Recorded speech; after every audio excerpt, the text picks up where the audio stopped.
2014년, 그러니까 최순실의 국정농단이 절정에 이르고 있을 당시 대통령 민정수석으로 일했던 김영한 전 수석의 업무 수첩에는 김기춘 전 비서실장의 전횡이 자세히 기록되어 있습니다. 보다 자세한 내용 정치부 천상철 차장과 이야기 나눠보겠습니다. 어서 오세요. 네, 천 차장 어서 오세요. 네, 자, 사흘째 저희가 단독으로 소개해드리고 있는데요. 자, 핵심은 결국 김기춘 전 비서실장의 전횡으로 보여지는데요. 자, 좀 전에 보신 것처럼 정윤의 문건 유출 당시 김 실장이 중심이 된 비서실은 그 진상을 덮으려고 노력했던 그런 정황이 많이 보이죠? 이게 국정조사나 특검을 통해서 밝혀져야 되겠지만 네. 이 김기춘 전 비서실장의 독단 개인적인 네. 행동이었는지 아니면 박근혜 대통령의 암묵적 동의나 네. 지시가 있었는지 이 네. 부분을 좀 파악을 해봐야 될 것 아주 같습니다. 중요한 연결고리인 것 그렇습니다. 같습니다. 2014년 11월 28일 네. 그러니까 이제 정윤회 씨와 비선실세 모임이 있다는 세계일보 정윤회 게이트 보도가 나옵니다. 네. 자, 그러자 이제 민정수석실 당연히 조사를 해야겠죠. 보도가 나왔으니까요. 정윤회 씨 주변을 샅샅이 뒤집니다. 그렇죠. 근데 예. 김영한 당시 민정수석의 수첩에는 휴대폰, 이메일, 통신 내역 범위, 기간 압수수색, 청와대 문고리 3인방, 그러니까 3비서관이라고 써 있지만 네. 소환 등 협의 이런 내용들이 빼곡히 적혀 있습니다. 깨알같이 적혀 있네요. 뭘 네. 이제 다 조사를 일단 해봐야 된다는 거죠. 네. 거기에다가 수사의 템포, 범위, 순서가 있는 것, 수사 결과, 뭐 이런 등등의 내용. 어떻게 보면 검찰 수사나 순서를 좀 통제하려고 하는 것 같은 의도도 좀 보입니다. 보면 네. 장이라고 써 있는데 이제 비서실장을 의미하는데 그렇죠. 문건 유출 사건 막바지, 조기 종결 지도, 부정부패와는 무관하다. 개인의 일탈적 성격이다. 온 나라가 들끓을 사안은 아니다. 저 이렇게 모든 게 수사의 가이드라인으로 오야 될. 당연히 그렇죠. 네. 네, 검찰이 여기까지만 조사하고 이건 아무것도 아니니까 대충 네. 덮고 넘어가자라는 의미로 충분히 오해하고도 남을 만한 문구들입니다. 실제로 당시에 그렇게 종결이 되게 그렇습니다. 당시 사실 이 내용 나오기 전에 과연 청와대에 실세가 있느냐? 네. 박근혜 대통령은 청와대에 진돗개 3마리 빼고는 실세가 없다라고 얘기를 했습니다. 네. 네. 그런 등등의 이 문건 얘기로 언급해봤을 때, 유추해봤을 때 네. 아마 대통령이나 김기춘 전 비서실장은 네. 이게 문건 유출에 초점을 맞추고 내용은 좀 덮고 넘어가자. 아마 이런 쪽에 초점을 맞췄을 가능성이 큽니다. 그렇죠. 네. 그런데 겉으로는 이렇게 했으면서도 또 최순실의 뒤를 캐는 듯한 정황도 이 수첩에 나타나 있단 네. 말이죠. 이거 좀 설명해 주시죠. 사실 김기춘 비서실장은 예나 지금이나 네. 아마 앞으로도 특검에 나가서도 계속해서 최순실은 모른다고 할 것 같습니다. 예. 저희 기자들과 만나서 했던 얘기 뭐 계속해서 제가 보여드리고 있는데 네. 다시 한번 보고 얘기를 나눠보도록 네. 하겠습니다. 비서실장 당시에 최순실 씨 관련한 보고를 받은 적이 있습니까? 보고받은 일 없고 알지 못합니다. 만난 일도 없습니다. 통화한 일도 없습니다. 네, 하지만 김영한 전 대통령 민정수석의 업무 수첩을 보면 네. 김 전 실장이 민정수석실에 최순실 씨 관련 뒤를 좀 캐보라고 지시를 내린 것으로 보이는 문구들이 좀 많이 있습니다. 네. 어쨌든 박지만- 사실 확인을 할 필요가 있었다. 그렇습니다. 그렇기 때문에 자세히 조사했다는 정황이 나오는 박지만 거죠. 씨를 미행했다는 얘기도 있는데 이제 박지만 씨의 네. 이름도 나오고요. 꽃뱀, 김땡땡 이제 실명이 나오는데 저희 이름은 지웠습니다만 네. 이 꽃뱀이라고 된 김모 씨는 여성인데 네. 최순실 씨와 몇 달간 동거를 했던 사람. 같이 살았다 그런 얘기. 그 사람의 뒷조사를 했습니다. 이 사람이 밍크 장사, 뭐 밍크를 팔았는지는 모르겠습니다만 네. 이렇게 동거녀를 조사했는데 최순실 씨를 모를까? 같이 산 사람만 파악하고 동거인은 조사하지 않았다. 네. 앞뒤가 좀 맞지 않습니다. 그리고 나서 이 밍크 장사 김모 씨는 미국으로 출국을 합니다. 그렇기 때문에 더더욱 누군가 뒤에서 뒤를 봐줬던 것이 아니냐라는 네. 의혹이 일 수밖에 없고요.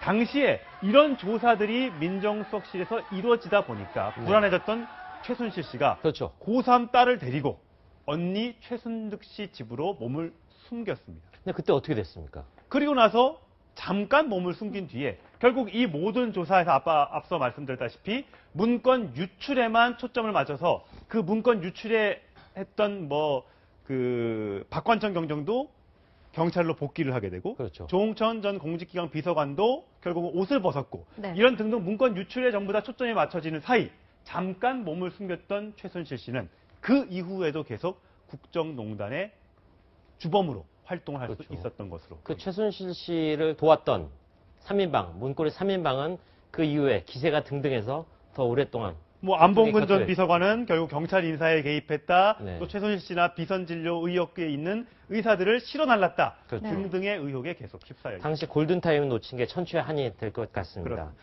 자, 이번 주는 박근혜 대통령에 대한 탄핵 여부가 결정이 됩니다. 좀 전에 비박계 결국 탄핵 열차에 동참하기로 했다고 했는데, 자, 앞으로의 정치 일정 소개해주면서 어떤 변곡점이 있을지 좀 일러주십시오. 일단 탄핵에 참여를 하기로 했기 때문에 네. 탄핵 가결 쪽에 조금 무게가 실리는 것 아닌가 아무래도 싶습니다. 그렇죠. 개인적으로 생각을 해보면. 네. 물론 의원들의 개인적인 양심이 있기 때문에 네. 무기명 비밀 투표로 열리는 이상 결과는 속단할 수는 없겠습니다. 네. 예. 자, 보시면 이번 주 대한민국 운명의 한 주가 될 것 같습니다. 네. 대통령 비서실 기관 보고가 내일 있습니다. 그리고 모레에는 1차 청문회, 주로 대기업 재벌, 총수들이 나올 예정입니다. 네. 그리고 2차 청문회에는 최순실, 정유라, 우병우 등등의 핵심 증인이 나올 것으로 보이는데 그렇죠. 최순실 씨가 나올 것인가 좀 의문입니다. 일단 만약에 변호인은 나오도록 설득하고 있다. 그렇습니다. 이렇게까지. 만약에 안 나오면 좀 맥빠진 청문회가 될 수도 있을 것 그렇죠. 같습니다. 네. 그러고 나서 이제 8일 날 보면 탄핵 사추안이 본회의에 보고되고, 사실 이 7일 날, 앞서 7일 날 보면 2차 청문회 최순실 씨의 청문회도 있지만 이날은 비박계가 박근혜 대통령에게 예고를 했던 그 4월 퇴진에 대한 약속의 날이 이날 7일 오후 6시입니다. 그렇죠. 네. 하지만 물론 대통령은 답을 할지 여부는 아직 알 수는 없습니다. 그리고 나서 이제 9일 날 탄핵소추안이 본회의에 표결을 거치게 되는데, 네. 앞서 앵커께서 말씀하신 대로 대통령의 예기와는 상관없이 본회의에 들어가겠다고 얘기를 했기 때문에 아마 이 탄핵소추안의 본회의 표결이 진행이 될 것 같고, 그렇게 되면 가결 쪽에 조금 더 무게가 실리지 않겠느냐, 야당에 그렇게 생각을 하고 있습니다. 그렇군요. 지금 저희가 설명해드렸듯이 의결 정족수는 200개의 표가 필요합니다. 그렇죠. 예. 3분의 2. 네, 네. 지금 더불어민주당과 무소속을 합치면 지금 필요한 의결 수가 28표가 더 필요한 거죠. 네. 그런데 이 28표를 과연 구할 수 있을 것이냐. 오늘 비박계 새누리당의 비대위, 그러니까 그 비상시국회의에 29명이 참석했습니다. 아, 네. 네. 김무성 대표, 또한 탄핵안에 만약에 그 박근혜 대통령이 미리 4월 달에 퇴진을 하면 탄핵을 추진하지 않을 수도 있다고 얘기했기 때문에 네. 김무성 전 대표를 뺀다 하더라도 28표는 나오는 것 같습니다. 만약 그 28표가 전부 다 탄핵안에 찬성표를 던진다면 탄핵안은 가결이 되는 겁니다. 그렇죠. 하지만 네. 어쨌든 간에 아까 말씀드렸다시피 양심의 투표를 하기 무기명이라는 변수가 있기 때문에 예단은 좀 지켜봐야 될 것 같습니다. 그렇군요. 그러니까 지금 말씀해 주신 걸 들어보면 탄핵 시기에 제깍제깍 돌아가고 있는데 네. 이제 관심 있는 것이 이거 아니겠습니까? 박근혜 대통령. 천차장께서는 앞서 잘 모르겠다. 우리가 이제 예측 불가라고 얘기해 주셨지만 과연 박 대통령이 이 비주류가 정한 7일 오후 6시 어떤 응답을 내놓을지 천차장께서는 어떻게 생각하세요? 저는 응답을 안 할 것 같습니다. 왜 그렇게 보십니까? 사람들이 많이 이제 박근혜 대통령의 신뢰가 땅에 좀 떨어진 것 같습니다. 네. 지지율에도 나오고 있지만, 그리고 또 촛불 민심으로 확인이 됐지만 대통령을 잘 믿지 못하는 것 같습니다. 네. 과거에 박 대통령의 3번의 담화와 그리고 촛불 집회의 민심, 저희가 영상으로 준비했는데 잠깐 만나보시겠습니다. 네. 국민 여러분께 깊이 사과드립니다.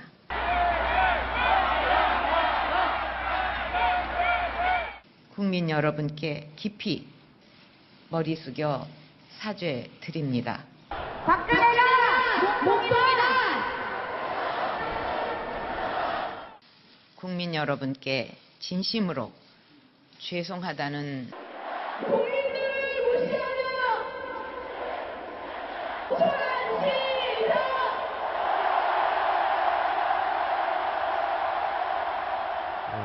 저의 영상에서 보시겠지만 4차 담화를 한다 해도 대통령을 믿는 국민이 얼마나 될지 지금 저 영상으로 아마 미루어 짐작하실 수 있을 것 같습니다. 네, 참 안타까운 일입니다. 어쨌든 탄핵 국면, 정치인들 중에서도 또 물을 만난 고기처럼 이렇게 활발하게 자기 의견을 개진하는 사람들이 많은 모양인데 좀 튀는 발언하는 사람들 눈에 띈다죠? 네, 짧게 소개를 좀 해드리겠습니다. 홍준표 영남지사가 오늘 SNS에 글을 올렸는데 네. 물론 주사 맞은 건 잘못된 거지만 죽을 죄 지은 것도 아닌데 꼭 네. 그렇게 대통령을 머리채 끌어잡고 내려야 하겠느냐. 내려간다고 약속할 수도 있는데 라고 얘기해서 지금 SNS에 큰 논란이 일고 있습니다. 표창원 더불어민주당 의원 같은 경우는 자수하면 선처해준다. 이게 박근혜 대통령 얘기 아니고요. 비박계 의원들이 결국 손을 들고 탄핵에 찬성해주면, 그렇게 자수하면 우리가 용서를 해주겠다, 이런 뜻으로 이제 얘기를 했고요. 네. 김진태 새누리당 의원은 뭐 촛불이 바람 불면 꺼진다, 그렇게 얘기를 하면서 결국 촛불이 횃불로 변하게 됐고요. 네. 마지막으로 이재명 성남시장, 제가 직접 어제 광화문 촛불 집회에 참석한 얘기를 직접 준비했는데 한번 네. 들어보시겠습니다. 여러분의 손으로 무덤을 팝시다. 우리의 손으로 그를 잡아 역사 속으로 박정희의 유해 옆으로 보내줍시다, 여러분. 네, 요즘에 이재명 시장이 지지율이 올라가면서 굉장히 기분이 업된 것 같은데 네. 자칫 지나치게 민심에 올라타려는 듯한 발언을 했다가 민심의 역풍을 맞을 수 있다는 것, 정치인으로서 반드시 알아야 될 종목이라고 생각합니다. 네, 박 대통령뿐만 아니죠. 우리 정치 역시 사실상 탄핵을 당한 것 아닌가 하는 생각이 듭니다. 자, 국가와 민족의 장래를 걱정하면서 진중하게 행동할 때라고 생각합니다. 지금까지 정치부 천상철 차장이었습니다.